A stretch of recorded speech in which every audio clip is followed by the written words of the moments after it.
ఏంటి నీ సమస్య? ఒప్పుకున్న పెళ్లిని చేసుకోవడానికి నీకు ఇబ్బంది ఏంటి? ఇలా సాడ్గా ఫేస్ పెట్టుకుంటే అర్థమేంటి? చూసిన వాళ్ళు ఏమనుకుంటారు? ఇప్పుడు మా అత్తయ్య అన్నట్టే అంటారు. ఏంటా చూపు? కొంచెం నవ్వు మొహం పెట్టు. చీర కట్టు.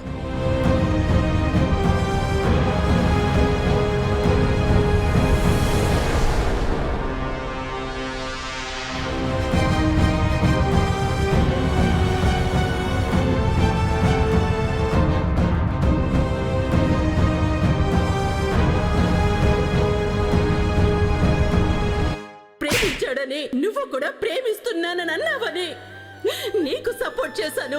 చేసేది కరెక్ట్ కాదు.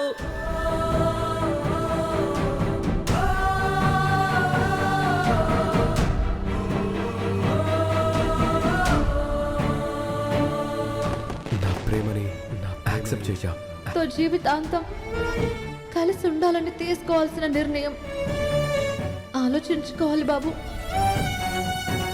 నేను ఎన్నెన్నో ఆలోచించుకోవాలి. మీ దగ్గర టైం ఉందా బాబు? నా కోసం ఆగగలరా? నేను బ్రతకాలంటే వాడిని పెళ్లి చేసుకోవాలని బెదిరించారట బాబు. అందుకే మీ మీదున్న ప్రేమను చంపుకుంది.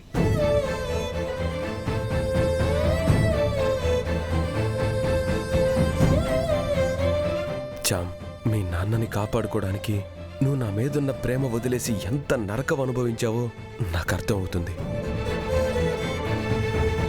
నిన్ను చాలాసార్లు బాధ పెట్టాను. నిన్ను వదులుకోను చామ్, వదులుకోను. చామ్ ఎందుకు పెళ్లికి ఒప్పుకుందో ఇప్పుడు నిజం తెలిసిపోయింది. కానీ నేనిప్పుడు వెళ్ళి నిజం చెప్పినా ఎవరు నమ్మరు. నాన్న కూడా పెళ్లి ఆపడానికే చెప్తున్నాను అనుకుంటారు. ఎవ్వరూ వినరు. ఏం చెయ్యాలి? ఎలా ఆపాలి?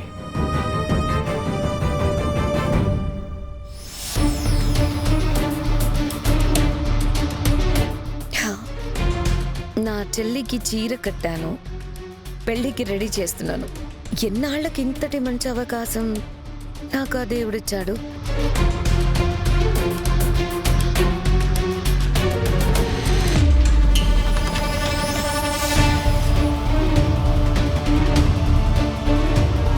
దేవుడు మంచి ఇస్తాడు. నీలాంటి వాళ్ళే చెడునిస్తారు. అంటే ఏంటి? డబ్బున్న వాడితో నీ పెళ్లి జరగడం చెడా? డబ్బు కాదు ముఖ్యం, మనసు ముఖ్యం. అందే ఉందే. పెళ్లి చేసుకున్నాక ఆ మనసులో వాడే వెళ్తాడు. అప్పుడు అది మనసు అవ్వదు. ఇదే చెప్తూ కూర్చున్నావంటే నీ పెళ్ళి అవ్వదు. మా అత్తయ్యకి కోపం నశాలాని కంటుతుంది. నీకు బడిత పెళ్లి చేస్తుంది.